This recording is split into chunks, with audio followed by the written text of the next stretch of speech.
안녕하십니까. 신의균의 군사TV 디펜스 브리핑입니다. 자, 오늘도 아주 중요한 또 재밌는 군사 무기 관련 소식 알려드리겠습니다. 말레이시아에 우리 FA-50 수출하게 됐죠. 그런데 또 말레이시아에서 방공무기, 즉 지대공 미사일 구매 사업을 시작한답니다. 그래서 말레이시아 언론이 우리 한국의 천궁 지대공 미사일에 대해서 아주 집중 조명을 하고 있는데 그만큼 가능성이 높다는 거죠. 천궁이 또 이 UAE에 이어서 또 이 말레이시아에 판매될 가능성이 높아졌는데 어떤 상황인지 한번 보겠고, 제가 어제 신흥균의 국방TV를 통해서 예고해 드린 대로 우크라이나 전차 T-64 구형 전차죠. 그 T-64 전차하고 러시아 신형 전차죠. T-72B3하고 딱 조우를 했는데 결과가 어떻게 됐을지, 그 양측의 전차전, 그리고 그 이어서 전차전 이어서 또 적 진지까지 파고 들어가서 활약한 내용이 있는데 어떤 내용인지 알려드리도록 하겠습니다. 재밌습니다. 자, 신인근의 군사TV 구독, 알림, 좋아요 눌러주십시오. 5가지 단신을 먼저 보고 들어가겠습니다. 우크라이나가 슬로베니아에서 M55S 전차 인수 교육 중이다 라고 나왔는데, 이 M55 전차 정말 오래된 구형 전차인데 이거 어디에 쓰냐 라는 내용부터, 자, 터키가 10여 년 만에 알타이 전차 양산을 시작했다라는 소식. 이 알타이 전차 아시다시피 우리 한국의 K2 전차 기술을 수입해 가서 이 터키가 만든 전차죠. 그동안 이 파워팩, 엔진, 트랜스미션 이게 없어가지고 운행을 못하다가 우리 한국제 또 파워팩 수입해 가서 드디어 이제 양산을 시작하는 소식까지 알려드리도록 하겠습니다. 첫 번째입니다.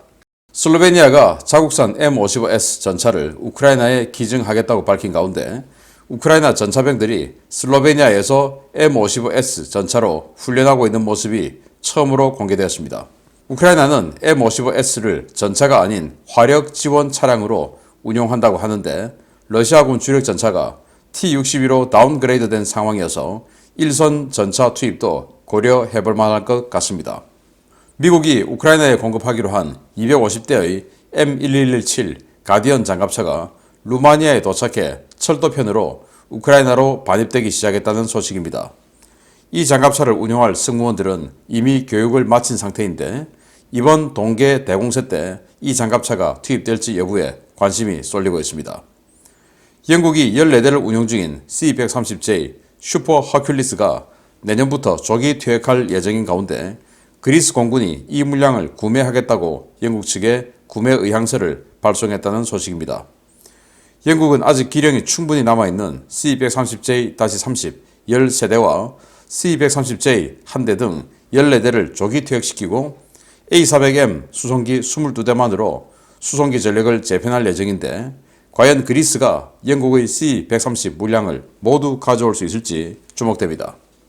올여름부터 재고 소진설이 돌던 러시아군의 이스칸데르 전술 탄도미사일이 정말 바닥났다는 소식입니다.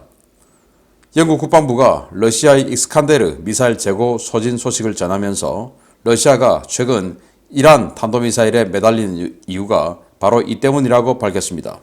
튀르키예가 드디어 알타이 전차 초도 양산에 들어갔다는 소식입니다. 엔진 문제가 해결되지 않아 10년 넘게 애를 태웠던 튀르키예가 최근 한국산 파워팩을 납품받아 100대 초도 양산에 들어갔다고 발표했는데요. 튀르키예는 레오파르트2 A4 전차를 대체하기 위해 알타이 전차 대량 생산을 추진하면서 동시에 독자적인 파워팩도 개발 중이라고 밝혔습니다. 자, 이겁니다. 슬로베니아의 T-55. 근데 슬로베니아가 그냥 T-55 그대로 쓴 게 아니고, 이렇게 보시다시피 증가장갑 좀 갖다 붙이고, 야, 옆에서 보니까 정말 고색창연한 허접한 정차의 끝판왕처럼 보이는데, 그래도 나름 이 포는 105mm 포 L7 강선포죠. 우리 한국의 K1 전차에 들어가는 그 105mm 포의 원형입니다. 그래서 나름 공격력을 좀 준수해요.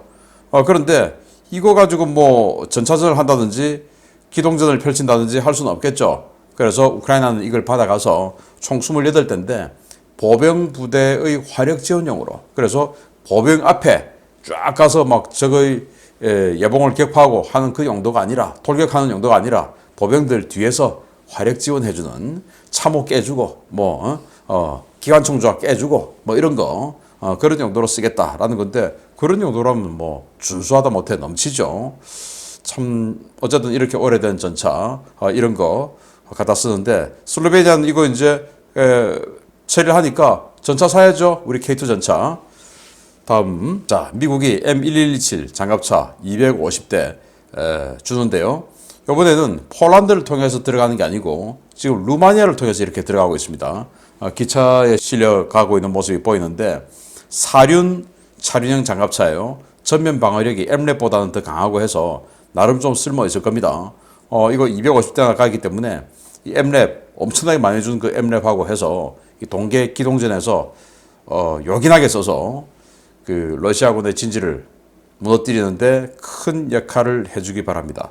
근데 이렇게 루마니아에서 해안선 따라서 기찻길로 가서 오데사 쪽으로 해서 뭐 어떻게 배분이 될 모양인데 이거 러시아군의 폭격이 괜찮을는지 모르겠습니다. 이렇게 공개를 했다는 것은 이미 이제 가야 할 장소에 도착을 한 이후에 공개를 하는 것이니까 문제는 없겠죠. 자, 우리 한국에도 많이 있는 C-130 수송기입니다.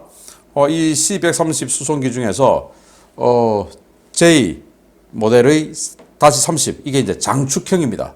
장축 그러니까 동체가 긴 거 그리고 C-130J는 단축 짧은 거 다시 30은 긴 거. 그래서 이 긴 거 10세대 짧은 거 1대 이렇게 해서 1990년대 도입해서 아직 기량이 충분히 남아있어요. 그리고 이런 수송기는 뭐 30년 쓰고 말고 이거 아니에요. 왜냐 급격한 급기동 이런 거 안 하기 때문에 이 기골이나 이런 것들이 전투기보다는 데미지를 적게 받죠. 그래서 이 수송기는 더욱더 오래 쓸 수 있습니다. 그런데 이걸 영국이 국방계획하면서 겉으로는 국방계획이라고 하고 이제 뒤로는 돈이 없어서 수송기 전력 줄이고 A400 그걸로 그냥 통일한다 라고 하는데 그러니까 그리스가 잠깐 그거 우리한테 파세요 이렇게 된 거예요. 야 이거 참 우리가 가져왔으면 어떨까. 우리 한국 공군 중고 별로 안 좋아하죠. 뭐 중고 좋아하는 사람 어디 있겠습니까만은 그래도 이런 거 좀 가져와서 한 20년 쓰고 그러면 우리 한국 공군의 수송기의 어떤 그 규모가 커지죠. 그러면 이제 그 다음에 도입할 때 우리 이 정도 있으니까 이거 1대1로 대체하려면은 이 대체 요구를 할 때 훨씬 수월하지 않을까라는 생각을 좀 해보는데 우리 한국 공군도 중고 좀 이렇게 눈을 한번 돌려보기를 바랍니다. 2000년대 초반에 독일로부터 중고 패트리어트 2, 팩2 가져와가지고 지금까지 요긴하게 팩3로 업그레이드 하면서 잘 쓰고 있지 않습니까? 괜찮아요, 중고. 자, 영국 국방부가 러시아가 이스칸데르 이제 다 썼다. 그래서 지금 이란에 파테 110 이거 산다고 지금 하는 거다. 그 대가로 뭐 수호이 35 전투기 주고 수호이 57 전투기 주려고 하고 이러고 있다라는 건데 이 파테 110 같은 경우는 사거리가 300km 그리고 탄도 중량은 200에서 300kg 정도 이렇게 해서 이 이스칸데르보다는 조금 능력이 좀 떨어지지만 지금 뭐 러시아 같은 경우에는 단거리 탄도미사일이 이제 다 떨어졌으니까 이란에게 손을 벌린다라는 건데 야, 이 이란이 지금 무기 공급을 못하게끔 뭔가 좀 조치가 돼야 될 것 같은데 좀 안타깝습니다. 튀르키예, 야, 이 알타이 전차 우리 한국의 K2 전차 기술을 가져가 가지고 K2 전차보다 덩치를 더 키웠어요. 우리 K2 전차는 보기륜이 6개인데 여기는 7개. 그래서 덩치를 더 키워서 알타이라는 전차를 만들었는데 뭐 이 파워팩은 독일제 파워팩 넣으려고 했죠. 그런데 독일이 지들은 인권 문제 있어가지고 이제 쿠르드족하고 이런 거. 그래서 니들한테 안 팔아. PC주의 아닙니까? 독일이 또 하면 앙겔라 메르켈 때. 그래서 안 팔아 이렇게 된 거예요. 그래서 튀르키예가 우리보다 훨씬 더 빨리 이 전차를 만들어 놓고 우리 K2 전차는 또 우리도 나름대로 파워팩 국산 파워팩 성능이 안 나와가지고 막 표류하고 있을 때 여기 다 만들었어요. 그냥 딱 만들면 되는데 독일이 니들한테는 안 팔아 이렇게 된 겁니다. 그래서 지금까지 왔다 갔다 하다가 결국 한국산 파워팩을 집어넣은 거예요. 그런데 한국산 파워팩을 집어넣으면 제대로 되냐? 안 되죠. 왜냐? 우리 한국산 파워팩도 우리 52톤의 K2 전차를 제대로 순발력 있게 못 움직인다 해서 지금까지 표류해 오고 이 독일제로 초도 물량 만들고 한 그런 아픔이 있는 파워팩인데 여기는 우리보다 더 무거운데 더 순발력 떨어지겠죠. 그래도 일단 전차는 만들자. 왜냐? 독일제 레오파르트 2A4 너무 오래됐고 이거 교체해야 되니까 빨리 만들자. 그리고 한국이 K2 가지고 막 동유럽에서 나토 국가들에게 또 중동 국가들에게 막 판촉하고 팔릴 것 같으니까 빨리 우리가 시장에 들어가야 된다. 한국하고 경쟁해야 된다. 라고 하는 건데 이 터키, 튀르키예가 조금 이렇게 밉상이기 때문에 나토에서 얼마나 우리의 경쟁이 될지는 모르겠으나 중동에서는 좀 경쟁력이 있지 않을까라는 생각을 해봅니다. 그렇다고 해서 적국이 아닌데 우리가 여기다가 니들에게는 수출 승인 안 내줘 라고도 할 수는 없는 것이고 아무튼 좀 껄끄러운 상대가 이제 드디어 데뷔를 하게 되었습니다. 자, 이런 소식 바탕으로 주요 소식 들어갑니다. 첫 번째입니다. 말레이시아군이 수도 방공 능력을 강화하기 위한 차세대 중거리 방공 시스템 도입 사업에 착수했으며 한국의 KMSM 천궁이 강력한 후보로 부상하고 있다는 소식입니다. 말레이시아 언론이 천궁을 집중 조명하며 큰 관심을 드러내 주목됩니다. 말레이시아 공군의 중거리 방공 시스템 도입 사업, 일명 MERAD 프로그램에 한국의 KMSM 천궁 시스템이 사업 참여 의향을 밝혔으며 말레이시아군이 이를 긍정적으로 검토하고 있다고 현지 방산 전문 매체 디펜스 시큐리티 아시아가 12월 11일 보도했습니다. 매체는 말레이시아 공군의 중거리 방공 시스템 도입 사업에서 외국 메이커들의 경쟁이 치열하다라며 다양한 업체들이 말레이시아군의 ROC를 충족하는 자사의 제품들을 제안하며 사업에 관심을 보이고 있다라고 전했습니다. 현재 이 사업에서 가장 유력하게 거론되는 방공 시스템은 미국과 노르웨이 공동개발 제품인 나삼스 시스템과 한국의 천궁인데요. 말레이시아는 천궁 시스템이 서방 세계와 러시아의 요격미사일 기술을 절묘하게 결합한 모델이라며 큰 관심을 갖고 있는 것으로 전해졌습니다. 디펜스 시큐리티 아시아는 천궁은 나토 표준을 충족하지만 러시아의 알마스 안테이의 기술 지원을 받아 개발되어 러시아 DNA도 녹아있다 라고 전했는데요. 천궁 시스템이 고도 15km, 사거리 40km 범위 내에서 다양한 유형의 공중 표적과 교전할 수 있는 고성능 시스템이라는 평가도 덧붙였습니다. 매체는 천궁이 UAE 수출을 확장하고 사우디아라비아에도 수출 협상을 진행 중인 검증된 체계라면서 천궁에 대한 큰 선호도를 드러냈는데요. 말레이시아 공군이 도입하려는 신형 방공 시스템의 물량은 UAE, 사우디보다는 훨씬 적은 한 개 포대 규모인 것으로 전해졌습니다. 말레이시아가 천궁에 관심을 보이고 있는 것은 사실상 선택지가 많지 않기 때문인데요. 미국의 팩3나 유럽의 메다스 시스템은 지나치게 고성능 사양이고 바락 에잇은 이슬람 국가에 대한 무기 수출을 금지하고 있는 이스라엘 제품이어서 말레이시아가 도입할 수 있는 방공 시스템은 사실상 천궁과 나삼스 뿐인 것으로 전해졌습니다. 문제는 나삼스가 우크라이나 전쟁으로 인한 소요 폭증으로 납기가 크게 밀리고 가격도 상승하고 있다는 것인데요. 이 때문에 현지에서는 별다른 이변이 없는 한 천궁 시스템이 말레이시아 공군의 선택을 받을 것이라는 관측들이 쏟아지고 있습니다. 말레이시아가 천궁을 도입할 경우 이미 확정된 것으로 알려진 FA-50 블락 20과 함께 또 하나의 한국산 무기 구매가 될 것으로 보이는데요. 부디 말레이시아에서 좋은 소식이 전해져 오기를 기대해 보겠습니다. 말레이시아가 우리 FA-50 18대 플러스 18대 36대 도입을 확정하고 지금 가격 협상을 하고 있는 중인데 여기에 또 하나 희소식이 들어오게 됐다. 여러분들 러시아? 방금 이제 원고에서 러시아라는 생각을 하고 계셨죠? 러시아의 DNA가 녹아있다. 맞습니다. 이 천궁 개발할 때 우리가 이제 이 지대공 미사일이나 이런 대공 미사일 직접적으로 만들어 본 적이 없기 때문에 러시아 S-300 그 기술을 차용해서 도입해서 그걸 가지고 이제 재해석해서 우리 걸 만든 겁니다. 그래서 이 서방제 나토의 표준 거기다가 러시아의 DNA가 녹아있다라고 이제 한 겁니다. 말레이시아는 러시아에 대한 이미지가 나쁘지 않아요. 지금 운영하고 있는 전투기도 미국의 F-18 호넷 전투기 운영하고 있고 그리고 러시아의 수호이 30 같이 운영하고 있습니다. 그런데 호넷은 너무 오래돼서 노후돼서 이제 바꿔야 되고 그래서 우리 FA-50이 지금 앞으로 주력 전투기가 될 거다. 왜냐? 수호이 30은 또 부품 공급이 안 되죠. 러시아하고 지금 무기 거래하면 미국이 제재를 해버리니까. 그래서 우리 FA-50 어쩌면 더 팔릴 수도 있겠다 라는 그런 생각을 하는 끝에 자, 이 천궁이 확률이 높다라고 볼 수 있는 게 지금 뭐 미국의 팩스이나 유럽의 메다스 이런 것들은 너무 고성능 고가죠.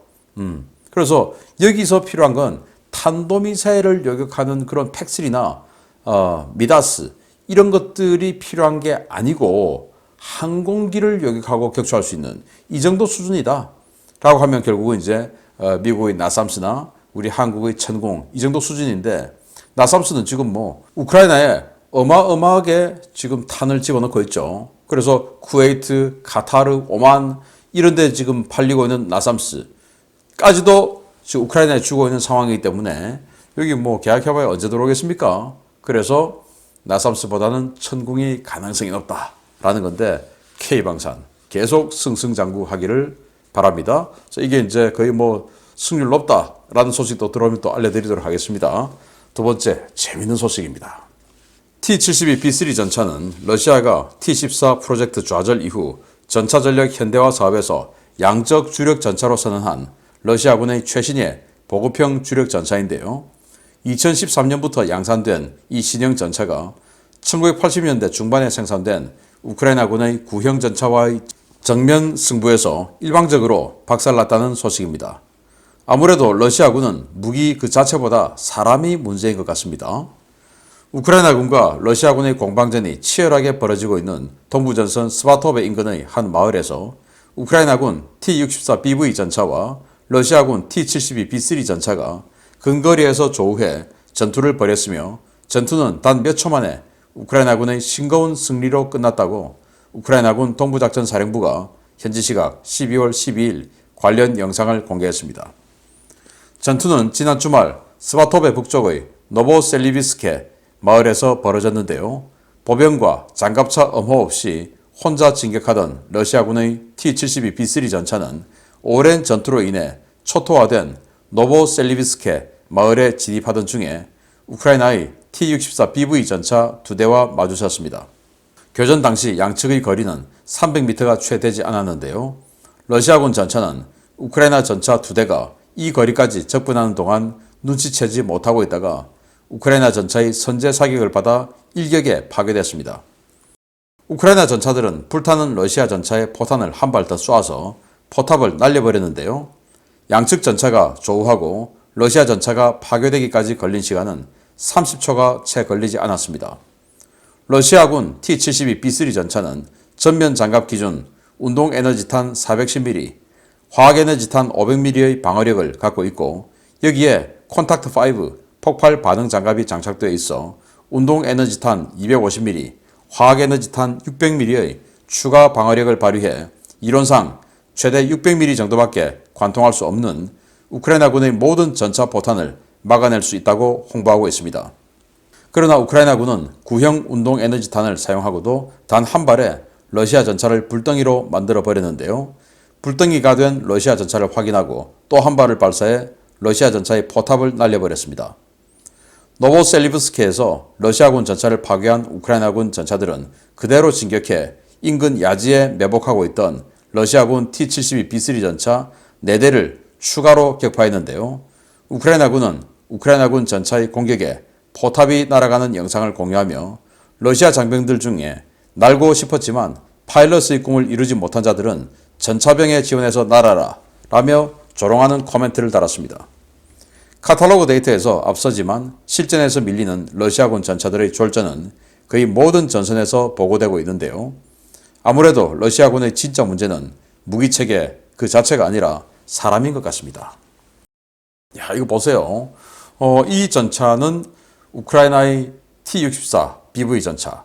그래서 T-64는 앞에 지금 뭐 벽돌 같은 덕지덕지 붙어 있죠. 이게 콘탁트 1 반응 장갑. 그래서 이게 성능이 좀 떨어지는 이 폭발 반응 장갑이에요. 이게 이제 1980년대 만든 전차. 그런데 러시아 전차는 뭐냐? 바로 이겁니다. 2013년부터 만든 T-72B3. 자, 여기는 반응 장갑이 뭔가 이렇게 조금 더 멋있게 생겼죠. 요게 콘탁트 5. 그러니까 운동 에너지탄 250mm 더 막을 수 있고 대탄이죠. 대전차 고폭탄, 화학 에너지탄 600mm를 더 보장할 수 있는 이런 엄청난 것이다 라고 선전하는 콘탁트 5, 이거하고 이제 딱 조우를 한 겁니다. 자, 드론에서 촬영한 영상이에요. 이 마을 한번 보십시오. 완전히 그냥 뭐 마을이 평탄화되어 있습니다. 지금 참 불행한 일인데요. 스바톱에. 그래서 여기 지금 우크라이나 전차 2대 그리고 러시아 전차 하나 조우해가지고 여기 거리는 300m. 우크라이나 전차가 먼저 쏴버렸어요. 조준을 먼저 한 거죠. 아마 드론이 알려줬겠죠. 야, 지금 온다. 그래서 여기 보시다시피 뒤에가 커브길 아닙니까? 커브를 돌아오는, 커브도 뭐 살짝 커브, 그렇지만 살짝 커브라도 안 보이죠. 나무 같은 게 있을 거니까. 딱 돌아오는 순간부터 조준해가지고 그냥 이제 먼저 선제 타격을 해버린 겁니다. 그래서 명중한 거죠. 명중해서 포탑에서 연기와 불이 이렇게 살짝살짝 올라오고 있는 겁니다. 이미 포탑 내부는 아비규환이 됐겠죠. 그래서 여기 뒤에 있던 2호 전차가 한 방 더 쏴버립니다. 그래서 포탑이 날아가 버렸어요. 그래서 이렇게 포탑이 날아가고 완전히 그냥 불에 타버렸습니다. 이렇게 해서 이 전차 T-72 B3 전차, 여기는 뭐 무슨 일이 생긴지도 모르고 한 방 얻어맞고 그냥 이렇게 박살나버리고, 그리고는 더 놀라운 것은 이 우크라이나 전차가 계속 2대가 진격을 해서 러시아 전차가 일자진으로 이렇게 4대가 조금 넓은 간격으로 참호를 파놓고 매복을 해 있었는데, 그걸 이제 드론으로 다 매복 지점을 확인하고 그 하나하나를 다 격파해 버렸어요. 이렇게 참호를 파고 있으면 포탑만 내놓고 있었을 텐데, 야, 정확하게 그냥 포탑을 이렇게 내놓고 있는 포탑을 때려버렸어요. 참호 파면 당연히 땅을 깊게 파고 차체는 집어넣고 포탑만 딱 나오게끔 해서 숨어 있는데 그걸 이렇게 때려버렸어요. 또 옆에 있는 또 다른 또 창업하고 있는 거 이렇게 지금 숨어 있는데 이걸 또 때려버렸어요. 이렇게 해서 4대의 T-72 B3를 추가로 더 격파한 겁니다. 그래서 제가 어제 아침에 보여드렸던 그 동영상 보면 러시아 전차 24대 격파를 했죠. 그 중에 여기서 5대가 격파된 게 바로 이겁니다. 그래서 T-72가 분명히 T-64보다 더 신형 전차고, 물론 T-64가 더 하이급 전차이기는 하지만, 그리고 포탄도 지금 이 러시아 전차가 훨씬 더 신형 포탄을 써서 관통력도 더 좋고, 장갑도 콘탁트 5 써서 훨씬 더 방어력도 좋고, 그럼에도 불구하고 이렇게 그냥 5대가 2대에게 각계기파 당하고 한다는 것은 러시아는 사람이 문제다 라는 거 아니겠습니까? 그래서 러시아는 지금 병력이 없으니까, 부족하니까 전차 한 대에 자동 장전 장치가 있으니까 3명이 들어가야 되는데 그걸 2명이 해요. 한 명이 전차장이 밖에서 관측을 해야 되는데 관측하는 사람이 없는 겁니다. 그러니까 저렇게 먼저 선방을 맞고 가는 거죠. 우크라이나 전차는 전차장이 밖에 나서 관측을 합니다. 그리고 조종수는 조종을 하고 포수는 안에서 언제든지 사격할 수 있게끔 대기를 하고 있고, 이런데 여기는 사람이 부족해가지고 다 죽었으니까 전차장이 없어요. 그래서 전차장 역할을 하는 포수가 밖에 나와서 관측을 하든지 아니면 안에 있든지 이러는 겁니다. 관측하다가 뭐야 저기 있네 하고 안에 들어가서 포탄 쏘려고 이제 뭐 그때서야 아까 봤던 거 어디 있지 하고 찾아보면 뭐 찾아지겠습니까? 조준이 빨리 되겠습니까? 모든 것은 병력 부족, 워낙 많이 죽어서 이런 문제가 아닌가라고 생각됩니다. 야, 정말 참 이렇게 박살나는 걸 우크라이나가 다 찍어서 보여주네요. 계속 알려드리겠습니다. 마치겠습니다. 감사합니다.